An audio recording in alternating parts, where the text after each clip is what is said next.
Those who were captured by Fox, the news reporters, were put face down in the dirt and with a gun in their head, said that they should convert to Islam as a condition of their release. What kind of religion on the face of the earth puts a gun to a man's head and says, I'm going to murder you if you don't receive my faith?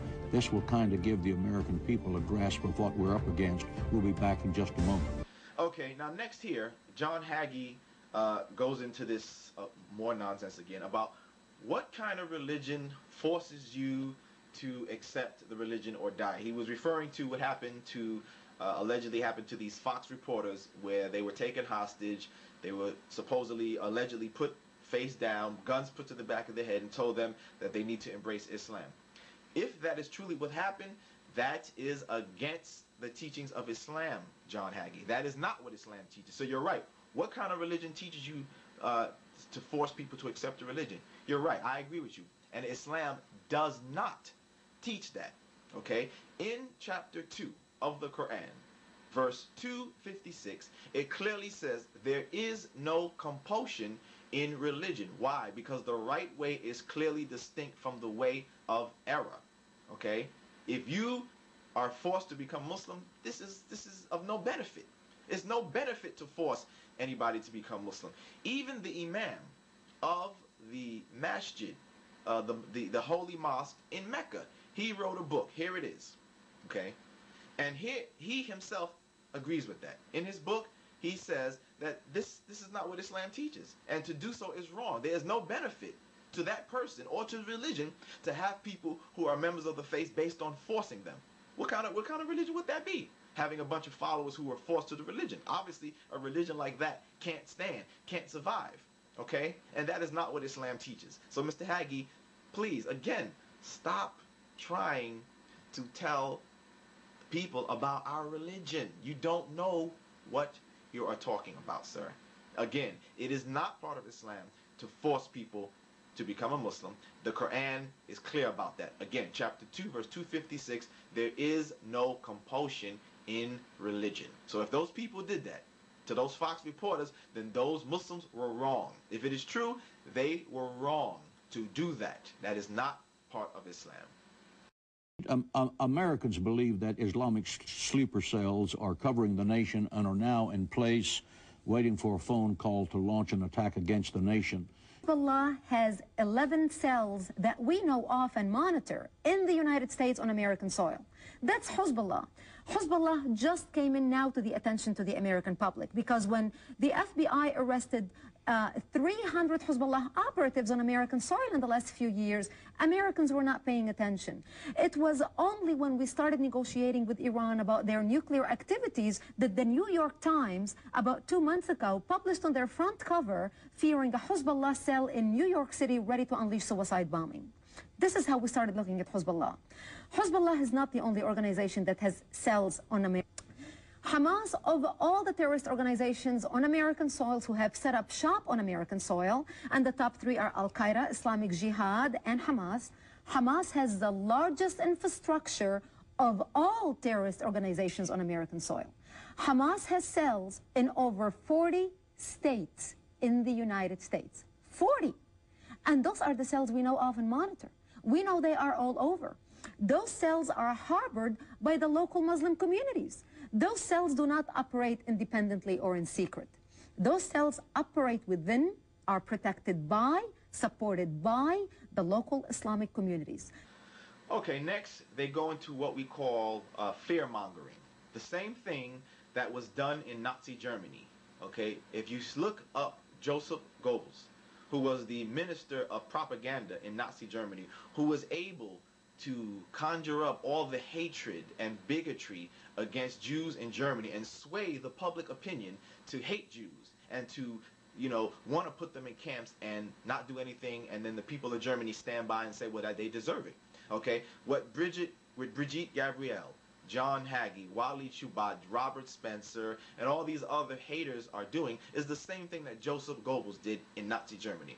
Spread a bunch of misinformation, propaganda, stir up hatred in the people in America to hate Muslims, not trust Muslims, And this is what they did in Nazi Germany. Go look it up. Look up the speeches and the propaganda of Joseph Goebbels, and you will see it's the same exact tactic that these people are using. Okay, they're using the same exact tactic. Okay, so here she goes into this thing about Hezbollah and Hamas in America. Okay, I have an article right here from a newsmax.com, going back to that time, July 2006. FBI spokesman Paul Bresson said that there is no specific or credible intelligence showing that Hezbollah or these groups, Hezbollah or Hamas, is attempting to do perpetrate any attacks here in the United States. Also, FBI Director Robert Mueller said the same. He said it would be unique if such a thing were happening, because obviously Hezbollah, Hamas, their activities usually go on in Israel. Most of the activities that they do, if not 99% of it, goes on right there in Israel. So he said it would be a shift if Hezbollah did or Hamas did try to attack. He said it's theoretical. Theoretical that, and of course theoretical, everybody knows that theoretical means it's a theory. Okay, it's just a theory. There is any substantiation of the claim. It doesn't really exist. It's just a theory out there. And if you notice, all the articles about this subject all say they suspect, they believe, they suspect, they believe. You know what that adds up to? That adds up to they have no definite proof of any such existence. It's all suspicion. It's all beliefs. Okay? Not facts. Because if they knew it, they would say, we know for sure that Hezbollah is here, Hezbollah is getting ready to attack, Hamas is getting ready to attack in America. They would say that. But all their words are suspect, belief. Suspect, belief. Theoretical, meaning this is baseless. It's baseless, all just puffs of smoke, but there's nothing, no substance to it. Okay? No substance to it at all. And let me say this, let me just say this. Let me make it clear. Number one, again, as a Muslim, I'm a Sunni Muslim, we condemn terrorism. Okay? Perpetrating acts of violence in order to achieve some type of political goal, harming innocent people, things of that nature, we condemn it. In my other videos, we gave you the list of Muslim organizations, Muslim individuals, Muslim scholars who have condemned terrorism. The reason why I'm addressing this issue, because this is fear-mongering, okay? This is fear-mongering, what they're trying to say, oh, the enemy is amongst us and all that. So don't think that I'm sitting here trying to get you to turn the other way and ignore those things. No, yes, there are Muslims out there who are doing bad things. We acknowledge that. There are Muslims out there who are doing bad things. So yes, be aware of them. Everybody take what you must do to protect yourself from criminal activity, from Muslims doing criminal activity. Yes, no doubt about it. But this fear-mongering, we can't accept that. So that's what I'm talking about. I'm talking and challenging this fear-mongering that the enemy is amongst us and you got to look out for Muslims in America and stuff like that. You see, this is the same rhetoric from Nazi Germany. Now, if you're a racist and you're a bigot, by all means, do what you're going to do then. You're going to do it anyway. You did it to blacks, African Americans, Latino Americans. So I can't help you. But for those of you who are sincere, honest people, regardless of your religion, your race, you have to be smarter than this. Don't allow these people to have you paranoid and not trusting your fellow American. Do like Martin Luther King said. We just passed his birthday. What did he say? He said, judge a man not by the color of his skin. And we'll add, not by his religion, but by the content of his character. Judge that person by their actions. You see? But these people are hypocrites, you see? They want to talk that talk about tolerance.